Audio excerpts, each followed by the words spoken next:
Hello, it's a great morning here, and it's big time again. Good morning. Welcome to Fiifi-Manfred on YouTube. It's excellent stuff again. Thank you very much for choosing this channel. Thank you for being a big part of the Fiifi-Manfred YouTube group and the channel for everything that we do, getting the best of updates, the best of everything, the best of the analysis here on Fiifi-Manfred on YouTube. My name is Fiifi-Manfred, and I give you the best of football and analysis. There's a lot to talk about today. There is a Copa del Rey second games that are going to come on. There is, of course, the issues of Barcelona, Atletico Bilbao yesterday, Inaki Williams hopping onto a plane just 48 hours less of playing for Ghana and then getting to Bilbao in the Bucks area. Then he going on to score a goal. I'll tell you why that is very imperative in the modern day football and why Atletico Inaki Williams will leave the Black Stars camp, doesn't play well, flatters to deceive, he's underwhelming, but then goes to Bucks and then gets the best results that he can ever get for his club. And then we'll talk about a lot of other stuff like Karim Mustafa Benzema and the update of his possible transfer and why clubs like Chelsea are not willing to pay 3 million in excess of wages for Karim Mustafa Benzema for just 6 months. Of course, Kylian Mbappe yesterday, RMC, and then of course the French outlets are reporting that Mbappe seems to have made his decision. Jules Lawrence is the outlet, Fabrice Hawkins. These are the main outlets who are going to give us all the French information. So you stick and stay with us. Of course, in the English Premier League also, tomorrow, the FA Cup games that are going on, we'll preview all of those games for you. We'll talk about Chelsea versus Aston Villa. We'll tell you about Chelsea's next round of games. There's a conversation about Manchester City and exactly what they want to do in that big game against Tottenham Hotspur. There is, of course, your man Calvin Phillips, who is on the verge of joining West Ham United and everything that's going on there. How and why did he fail at team that is called Manchester City, and how is he going to get there? Let us get the drum rolling. Let's start the discussion. My name is Fiifi-Manfred. Yes, Fiifi-Manfred on YouTube. Not subscribe to the channel. I entreat you to pause the video, go back, subscribe to the channel, and then get back to it. Let us get straight into it. And of course, like we always do, we start with our African Cup of Nations tidbit. African Cup of Nations tidbit. And hey, yesterday it was exciting times in Abidjan as immediately Morocco were able to beat Zambia. It means that Ivory Coast were going to go through as one of the best third place sides in the team. Mind you, before that, their manager and his technical team had been dissolved. So it means that now going on in the next steps of the competition, Ivory Coast are going to have a new manager because, of course, how are you host nation of a competition and you have just 3 points? You win your first game, that's the open game. You lose against Nigeria and you end up losing against Equatorial Guinea again. That was bizarre for the Ivory Coast. But hey, they've been saved by the skin of their feet. They are going to go on to the round of 16 of the African Cup of Nations. Albeit that's going to be under a new manager. It's going to be under a new technical team. And then they will see how they are going to build every other thing from there. So we'll wait to see how the Ivorians fare in the next round of games. We'll wait to see. But hey, there have been a lot of managers that have been asked from their teams as it stands now. Wadil Kadri for the Carthage Eagles of Tunisia has been sacked. Jamal Belmadi, he has left his job at Algeria. Chris Hughton from Ghana is gone. I mean, there have been a lot of coaches. Yesterday, however, also there was Walid Ouaghagui, the current African best coach of the year, who has also been giving them an 8-match ban that has been sanctioned by CAF. And then, in fact, about $50,000 or so, also in terms of fines for Walid Ouaghagui. And I'm very confident that Moroccan FA is going to appeal, and when they appeal, the sanctions are going to be reduced. Like, they will allow him at least be in the dugout for the next round of games up until they are out of the AFCON. Then he will serve maybe a ban outside of the AFCON. He will serve a ban. He's going to pay some fine. I am so certain. If there's anything I'm so sure of, like the sun coming out in the morning, I am sure that Walid Ouaghagui and the Moroccan FA will appeal. And when they appeal, they're going to get some reduction in that sentence that they've had. So that's it by way of AFCON preview and exhibits in there. There are a lot of games that are going to go on. We'll do the analysis for you. We'll talk about every other stuff later on in the game, in the day. But stick and stay this Fiifi-Manfred on YouTube. If you've not subscribed to the channel, it is time for you to pause the video, go back and subscribe to the channel. It's imperative that we do hear from you as well. Let's get going now. Straight into everything that's going on in Europe. Yesterday, my man Inaki Williams was blistering. So by now you already know. If you had followed slightly the AFCON conversation, that Inaki Williams was in a Ghanaian team. I mean, he has been underwhelming. I mean, but that's no fault of his alone. Um, I've consistently said that when players who did not grow in a particular area, when they don't have the social affective superiority, it tells in the team. It tells on the team. And when I talk about social affective superiority, I'm talking about um, the kind of superiority that players can have or teams can have with respect to the relationship that they have. It's the reason why a lot of managers prioritize even players being friends. Lots of the times, managers want players to sit around the table and eat together. Even if you're not going to be friends, they encourage family dinner. They encourage the team to go out together because they want them to be in tandem. These people are from all over the world. There are different ways of doing things, but it takes time for them to even understand themselves and how they want to do certain things. And I think that Inaki Williams in the Ghana Black Stars team is never on the same wavelength with the other players. He's never on the same wavelength. He makes a dash and run, the pass doesn't come.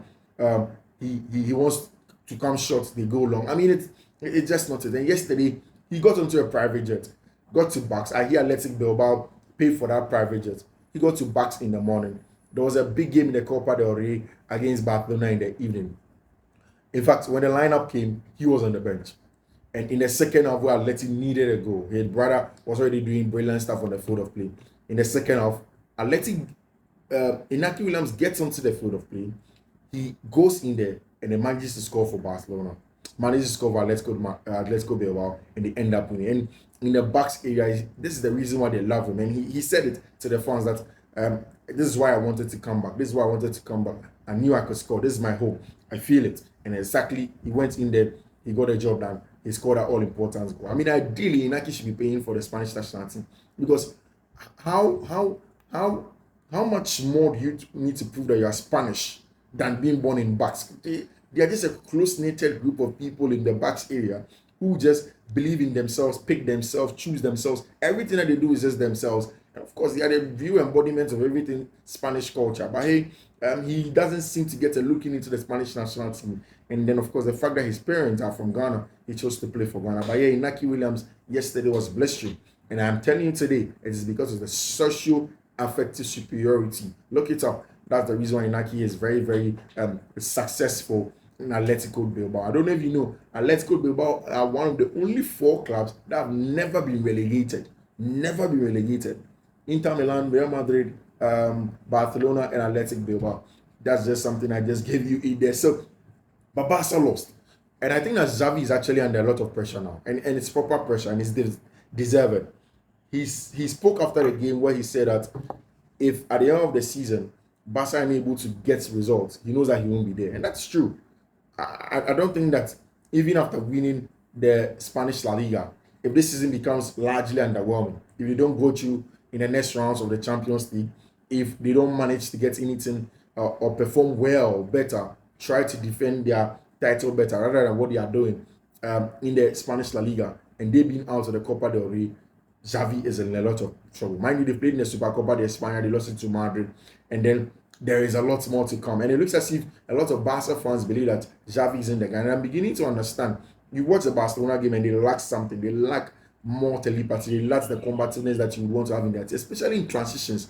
They find it very hard to defend with their back to goal. It's a tough one for Xavi and his team. And I think that it is time for him to find results, find answers. He says that he believes in the project, but Xavi is under enormous pressure because Barca is a winning club. Given where they are, they also need even extra cash. And it is in winning some of these trophies and competitions that's going to give them the edge to go ahead and then get some extra money, even apart from the marketing stuff that they would want to do that they had done brilliantly last summer under Matteo Alemany. But they will need to do more. They will need to do more, and results on the field is not helping everything that they want to do, and they need to push to get a lot better results. And Barca in a lot of trouble. I know that Xavi knows that he has to turn this around, but it is not going to be easy at all. It is seriously not going to be easy. And this is exactly what he said after the game. If at the end of the season, we are not at a competitive level, I will have to leave. Of course, I know where I am. It's a top club. Here at Barca, you need to win titles or you will be at risk. I'm convinced the project here has top potential with young players. I mean, he just has to win. He just has to win. He just has to find ways to win in every game that he's playing in, whether the potentials are good or whether it's a young team or what. he has to win. I mean, it's only winning. It's only winning that makes sense in the modern game. I'm telling you the very facts today. And if you look at everything that's going on, every team needs to win. Omar Berrada is starting everything that he has to start at Manchester United in the summer. He's a top brain. I'm telling you, if you're a Manchester United fan, you know that you have a top brain in Omar Berrada. And of course, I think that they're going to be lay down principles, lays down KPIs for Eric Ten Hag and says that, hey, we need that from you, we need this from you, we need this from you, we need that from you. This is where we want you to get. And Berrada will set specific standards. Mind you, he's somebody who was a marketer, was in telecommunication marketing, went straight because his boss in marketing had gotten a job at Barcelona. He joined him in Barcelona. He did a brilliant job. He did an excellent job in terms of marketing. And that's why if you listen to his interviews, one of the things that he keeps on hammering on is the fact that you need to blend. I mean, these are two different worlds, the business side of the job and then the footballing side of the job. But as a CEO, you need to blend it, you need to marry the two to be able to get very, very good results and then see some of these projects go. So it's an enviable catch, to be honest with you, even if you're a Chelsea fan and you don't agree. It's an enviable catch, and Manchester United will be in a very good place to have it. I want to make sure that all the top 6 sides have competitive people that are at the helm, not just Man City, so that the competition becomes tougher for every one of them. I hear that he had brooded over the thought of going to Manchester United after he was discussed, and it was a tough decision for him, but he has agreed to move on, and in the summer he's going to be at Manchester United. So yeah, I mean, Kylian Mbappe we hear is going to make that move to Real Madrid. And then the big issue with Karim Mustafa Benzema is that his wages may not be able to be paid by anybody. Now let us get straight into it. First of all, Chelsea have made it into the final of the Carabao Cup. We discussed that yesterday. And at dawn, I woke up and accidentally the game was being shown again. I watched it again. And I'm particularly excited about Kani Chukwuemeka and then the kind of football that he has played in that he can give to Chelsea after that injury. And I've said it that, when I call somebody that breaks the lines, I mean, there's a term that I just coined called the central incisor. He cuts through deep blocks, and he's a kind of person that will be very integral with Cole Palmer in the central areas when we want to overload people centrally, to cut down teams when you have strikers who running behind him. And I think that he's a brilliant player returning for Chelsea Football Club. I was excited to see him on, and he's going to go in from there. Chelsea have a big game tomorrow. We'll preview that for you here. Stick and say this Fiifi-Manfred on YouTube. Do not go away. Subscribe to the channel. Turn on notifications. Let us do the analysis. Let's break everything down of the game against Aston Villa tomorrow. But even apart from that, there's the big one, Manchester City against Tottenham Hotspur. Just quickly, I think that this is a game that Tottenham Hotspur will try for Manchester City. It's a cup game. It's at the Tottenham Hotspur Stadium. It's a very, very good side. Ange Postecoglou, he has gotten everything. The centre backs are back. And I think that in terms of overloading centuries and the very principles, he and Pep are not far off each other. But it's about execution. And I think that he now has very good players to execute exactly what he wants to do. Even with Madness out, then he can have Kulusevski centrally, aggressive players who want to force the issue against Manchester City. I think that they'll take the game to them. They'll press them very hard. They did it at the Etihad. And I think that in this game, there's a very, very high chance that at least Tottenham Hotspur will get something from this game. Now, let us get into Chelsea Football Club. First of all, let's just run through the next round of games that Chelsea are going to play. And it's tough. I mean, in the last 5 matches, Chelsea have the most points than anybody in the English Premier League. They have 12 points. Liverpool have 11. West Ham has 11. Man City has 10. Wolves has 10. Spurs has 10. And it's the consistency of results from Mauricio Pochettino and his men. They have been very, very brilliant in terms of consistency, getting some good results. And it's the momentum that they need to start keeping now. The players are returning from injury. The big one is in February. But then before that, there's going to be an all-important set of games that are going to come on. There's Aston Villa tomorrow. There is Man City on the horizon. There's Liverpool along the line.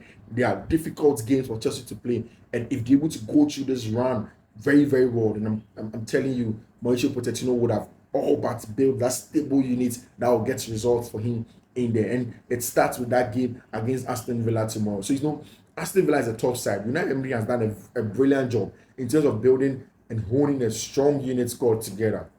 Now, if you look at even what he has done with Oli Watkins, Douglas Luiz, and even now with John Duran, a player that Chelsea are looking at. I mean, I have my issues with John Duran. I feel that he's as raw as Armando Broja. He has the prospect. He's a young talent. but he's also raw. Chelsea doesn't need a raw talent now, given the fact that issues with XG and the performance of the team in front of goal and everything. I think it's time for them to at least get weight in the summer and get a top prospect, not a top prospect, I mean a top centre back who can get a job done. Somebody that will just fit in seamlessly into the team. John Duran may be one for the loan teams to go and come back, but not for the first team. Yeah. But yes, of course, I've seen Joe Shield do it before. He did with it Cole Palmer, went to Manchester City, got in Cole Palmer, a young player, and he is delivering. So we wait to see. I'll watch John Duran more. I'll give you a better breakdown player analysis of the player. But I just don't think that the fact that he is raw and then not finished, he's a young player. He may not still meet the demands of this team as it stands now. The demands of the team doesn't need a young player. The demands of the team needs more than just a young player.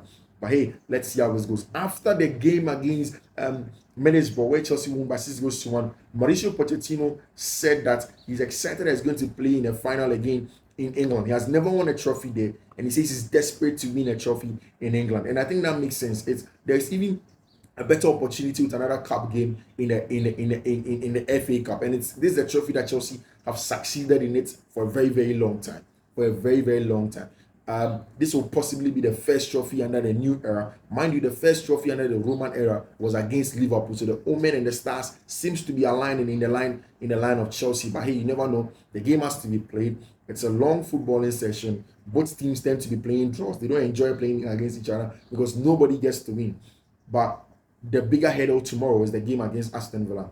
I think Unai Emery's biggest issue, not biggest issue, his biggest attribute for his team is the fact that he's able to press you very high, very, very high, very aggressive up top, using Oli Watkins and the likes, and they did it against Chelsea, and then have the very high line. So if you don't have smart runners in behind, if you don't have runners that exploit spaces excellently, you have an issue. And Arsenal tried that a lot with Kai Havertz, dropping and then having on runners from the left-hand side, overloading it a lot of the times from the left-hand side of Aston Villa when they met them. But it was a very, very difficult game for Arsenal. Very, very tough game, especially if it's being played at the Villa Park. And you know that if Unai Emery set his mind to a particular game model, he just trains his players to the latter. He gets them to deliver. He gets them to go in there day in, day out and gets the results for him and stuff like that. So it makes the game very, very difficult. Chelsea are playing at Stamford Bridge. So yes, the fans are going to be behind them. In the game that Chelsea played against Middlesbrough, Malo Gusto was out of the game. I feel like this is a game that he may going to be in. I also feel that this is going to be a game where Conor Gallagher possibly is going to be in. I like the fact that Georgi Petrov is getting a long run of games. I think that his aura is good. He offers a good sense of calmness at the back for the team. And I loved also Levi Cole in central areas as a centre back on the left side. He was very, very good. Again, my biggest issue with Levi Cole is when he defends wide areas. And when you're playing against Oli Watkins, that will pull you away. When you're playing against teams that overload wide areas and you need to come out and come and defend, that's when I have an issue with him. But actually, the Sassi was also brilliant. So the game is going to be hinged on how Chelsea can control the game. So one of the things I've seen about Chelsea Football Club when they're playing against teams that are difficult to break down is that they want to force the issue from the onset. No, that is something that Pochettino would have to eschew. You go back and you watch the Middlesbrough game, and at the beginning, Chelsea tried to force it consistently. You don't need to force it against teams like that. You need to be patient and get a foothold of the game. Have control of the game first before then you make every incursion that you want to make. And I just think that is an issue of confidence and the fact that the team aren't exactly where they want to be. Hence, a lot of the time they want to force the issue. They want to make things work even when they have to do other things. They want to jump the process. They want to use a shortcut. It doesn't work. Hence, they go in for a lot of vertical balls. If you play against a high line against Aston Villa and there are a lot of verticality, there's just verticality straight, it's easier for the high line to defend against it. You need to move the ball more. You need to form triangles. You need to move them around. Then you can get in behind them. But if you go straight, it's going to be easier for them to defend it. And I know that Aston Villa and Unai Emery are going to go with the starting lineup that has been working for him. Of course, Duran up top, Moreno, Ezri Konsa, Clement Lenglet on the left-hand side, Matthew Cash, top centre back four in there. Then Leon Dodeka in the middle of the park, John McGinn. I mean, he's the one that leads the press. He's the aggressor. He's the one that makes it very, very, everything sticks together in central areas. And I foresee a huge battle between McGinn and then Moise Caicedo and then Enzo Fernandez in the middle of the park. And this is the reason why I think that Conor Gallagher may come into the team. to match that McGinn energy, to close him down, to be very aggressive on him. And of course, our top players, Leon Bailey, Ramsey, and then John Duran, an exciting center forward in there. But of course, Chelsea just needs to be patient, keep the ball, control the game with the extra technical superiority that they have, and then find the spaces and get in behind. And I'm sure they are going to get a job done against Aston Villa. This is where we bring down the curtains on Fiifi-Manfred on YouTube today. My name is Fiifi-Manfred. Thank you very much for sticking and staying. I'll see you. Bye-bye.